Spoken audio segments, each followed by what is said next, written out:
Have you ever read something in the Bible that left you with more questions than answers? Let me ask you a simple, yet puzzling question. If Adam and Eve were truly the first human beings, the only original parents of mankind, then where did Cain get his wife? Think about it. The book of Genesis tells us that Adam and Eve had two sons, Cain and Abel. Later, Cain kills Abel. Then suddenly, in just a few verses, we read that Cain had a wife and a child named Enoch. But wait a minute. Where did she come from? Was she just dropped into the story out of nowhere? This is one of the most fascinating and mysterious moments in early biblical history. It's the kind of detail we often skim over, assuming the Bible will explain it later. But it doesn't, not directly. And that's where the mystery begins. This question isn't new. It has puzzled theologians, Bible scholars, and curious minds for centuries. For many, it's even been used to question the accuracy of Scripture or to challenge the belief that all humanity descended from one original pair. But what if I told you that the Bible does give us clues? That hidden in the silence, between the lines, there's a deeper story waiting to be uncovered. Today, we're going to explore that mystery, and we're going to do it with open eyes, open hearts, and the humility to admit that sometimes the Bible doesn't shout every answer. Sometimes it invites us to seek. So let's start right here. What if the answer to Cain's wife lies not in what was said, but in what was left unsaid? You see, Genesis is a book of beginnings, but it's not exhaustive history. It's selective, purposeful. It's a spiritual record, not an encyclopedia. And because of that, there are moments, like this one, that leave us leaning in, asking, is there more to the story? Let's talk about those often forgotten daughters of Adam and Eve. Yes, the Bible clearly tells us in Genesis 5:4 that Adam and Eve had other sons and daughters. But most of us never hear their names. Why? Because the biblical narrative tends to follow the spiritual lineage, not the full family tree. And yet, they were real. Flesh and blood. Women born from the first mother. Daughters of Eden. Have you ever wondered what it was like to be one of them? To walk through a world that was still fresh with the breath of God. To be born into a time where human history was just beginning to unfold. These women were part of the very foundation of humanity, and yet their names are lost to time. Their voices are absent from the text. But make no mistake, their role was anything but insignificant. Could Cain's wife have been one of them? A sister, perhaps, or a niece. Someone born in the long span of centuries that Adam and Eve lived, centuries filled with the birth of countless children, some remembered, many forgotten. Now, I know. In today's world, the idea of sibling marriage sounds strange, even taboo. But in the earliest days of creation, things were different. There were no other families, no other nations. If the human race was to continue, it would have to start from one source, one family. And that meant brothers and sisters marrying, not out of immorality, but out of necessity. And let's be honest, if God had designed the beginning of humanity, would he not also have designed its sustainability? Still, some people struggle with this idea. They say, why didn't the Bible just say it clearly? Maybe because the Bible wasn't trying to give us every name. It was showing us the bigger story, the fall of man, the consequences of sin, and the unfolding plan of redemption. But this story, Cain's wife, touches something deeper in all of us, because it reminds us that even when we don't have all the facts, God still has a plan. It reminds us that history isn't always loud. Sometimes it's hidden in the lives that never made the page. The silent daughters, the unnamed mothers, the forgotten legacies that helped shape the future. So before we go any further, I want to invite you on this journey. This isn't just a mystery to solve. It's a doorway into understanding how God works, not always through the spotlight, but sometimes through the shadows, through those overlooked moments, through people history forgets, but heaven remembers. And let me tell you, the answers we uncover today might just change the way you read the Bible forever. Because behind the question, who was Cain's wife, is a much bigger story. A story of family, of choices, of legacy. A story that stretches from Eden to exile, to the first city ever built by man. Are you ready? If you're curious, if you've ever wondered what else is hidden in the pages of Genesis, then hit that like button, drop a 777 in the comments to say you're ready for revelation, and make sure you're subscribed, because we're about to dive deep. Let's go find the forgotten daughters of Eden. And along the way, we just might find ourselves. Let's take a deeper journey into one of the Bible's most thought-provoking mysteries. We're not just reading ancient words. We're stepping into the unfolding of humanity's earliest story. A story filled with divine beginnings, tragic turns, and silent figures who shape the future. In the beginning, God created Adam from the dust of the earth and breathed life into him, a breath that carried not just air, but purpose. Eve was formed not from dust, but from Adam's rib, a symbol of intimacy, unity, and equality. They were more than the first man and woman. They were the root of the entire human race. Their union gave birth to life. And from that life came Cain and Abel, two brothers, two paths, two hearts. Cain became a farmer, working the soil. Abel tended sheep under the open sky. Both brought offerings to God. But what happened next changed the course of history. God accepted Abel's offering, but rejected Cain's.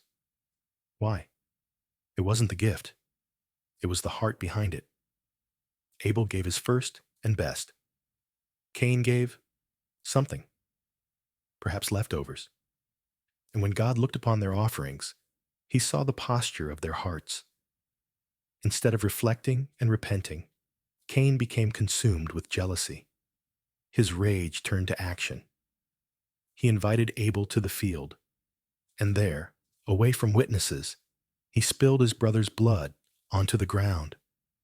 It was the first murder, the first death, and the first time the soil drank blood instead of yielding fruit. God confronted Cain, not with thunder, but with a question. Where is your brother Abel? Cain's infamous reply, I don't know. Am I my brother's keeper? The words drip with defiance. And yet, even in judgment, God extended mercy. He cursed Cain to be a wanderer, but placed a mark upon him so that no one would kill him.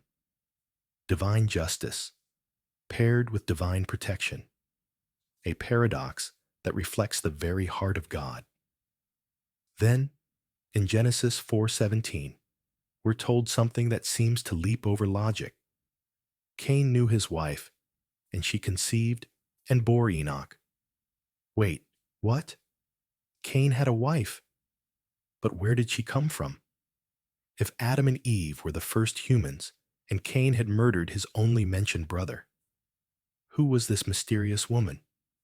This question has sparked centuries of discussion. But the answer, surprisingly, lies within Scripture itself. Genesis 5:4 reveals that Adam had other sons and daughters. Though the Bible names Cain, Abel, and Seth, it makes clear there were many more children, especially daughters, who were never recorded by name. These unnamed daughters were real, essential, and likely the wives of their brothers. Cain's wife, then, was most likely his sister, or possibly a niece. To modern ears, this raises understandable discomfort. But in the earliest days of humanity, when the genetic pool was pure and sin had not yet corrupted creation at the molecular level, such unions were not immoral. They were necessary. God's command to be fruitful and multiply required it. It wasn't until the time of Moses, many generations later, that God outlawed close relative marriages. In Leviticus 18, those boundaries were drawn. But they weren't needed at the beginning. The early world was young, and humanity had only just begun to populate the earth. Still, not all scholars agree. Some speculate that there were other humans, outside of Adam and Eve's lineage. Could God have created other people groups? Could Cain have found his wife from a separate line? These are theories, but Scripture provides no clear support for them. In fact, Acts 17:26 grounds us back in truth. From one man he made all the nations, that they should inhabit the whole earth. The Bible is consistent. All humanity comes from one source, one breath, one divine beginning. And yet, the silence of Scripture regarding the daughters of Adam and Eve is deafening. Why were they not named? Why did their lives, vital to the survival of mankind, go unrecorded?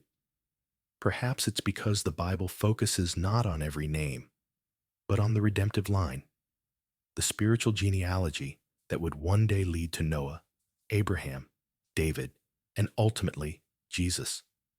But that doesn't make these women any less important. They were the mothers of humanity. Their silence is not absence, it is invitation.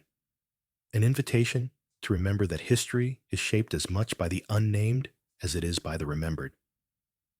Outside the Bible, other ancient texts try to fill in the gaps.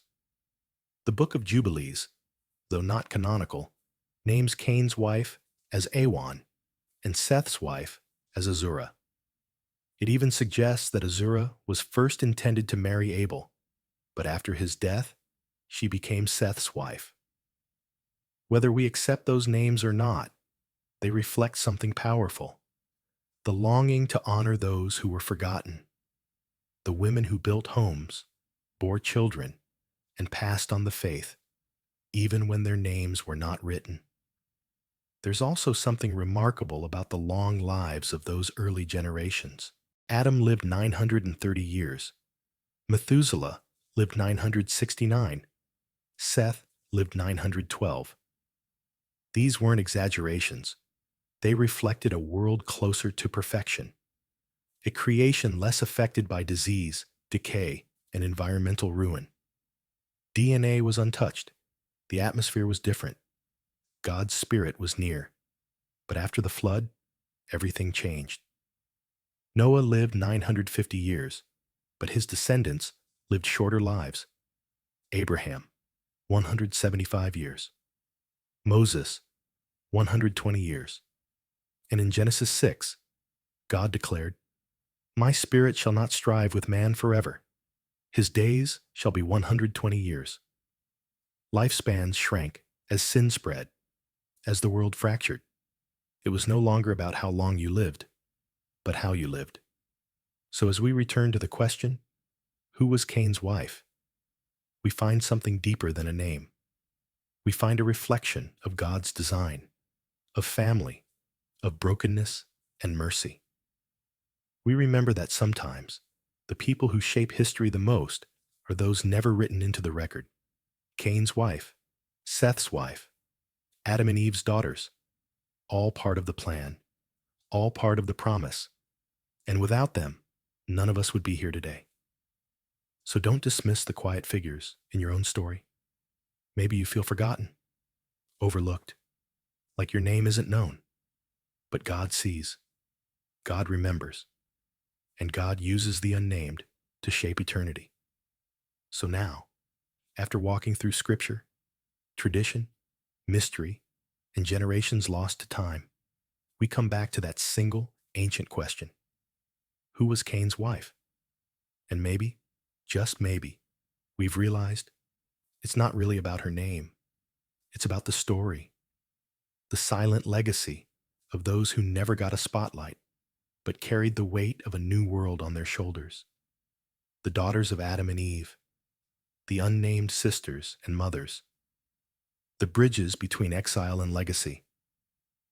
Cain's wife, whether Awan or another unnamed daughter, stood at the crossroads of judgment and mercy.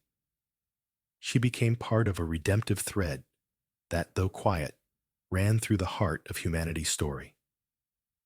And what's so deeply profound is this: even in a narrative shaped by kings, prophets, and patriarchs, God never overlooked those hidden in the shadows. He remembered, He included, and He worked through them. When Cain built a city and named it after his son, Enoch, he didn't do it alone. Behind that act of founding civilization stood a woman, a mother, a wife, a symbol of hope in the wake of bloodshed. Her voice may not have been written, but her impact echoes still. And so today, we're invited to think differently about the story, about the gaps, about what it means to be seen, to be known, even when the world forgets your name. Have you ever felt invisible? Felt like your role was minor, like your voice wasn't loud enough to be heard? Remember this: the God of Genesis is the same God today, and He specializes in working through the forgotten, through those who stay faithful when no one is watching. Every name that was left out of Scripture is known fully in heaven. Every daughter of Adam, every wife of Seth, every silent soul whose faithfulness carried generations forward, God has never missed one. The story of Cain's wife reminds us that redemption often begins in quiet places, that the roots of legacy grow not in fame, but in faithfulness, that God's plan isn't limited to headlines, it's built on hearts. So maybe the question we're really left with is this: what story is God writing through your life right now, even if no one sees it yet? Are you willing to live faithfully, even if your name isn't written in lights? Are you building something eternal, even when it feels like no one notices? Remember, God notices, always. Thank you for joining us on this journey through one of the Bible's oldest mysteries. If you were inspired or challenged today, let us know in the comments. What do you think about Cain's wife? Do you believe she was one of Adam's daughters? Or is there more to the mystery? Don't forget to like, subscribe, and share this video with someone who loves exploring the deep and often forgotten corners of Scripture. Until next time, walk with wonder, seek with faith, and live as though every unseen act might just be written in eternity. God bless you.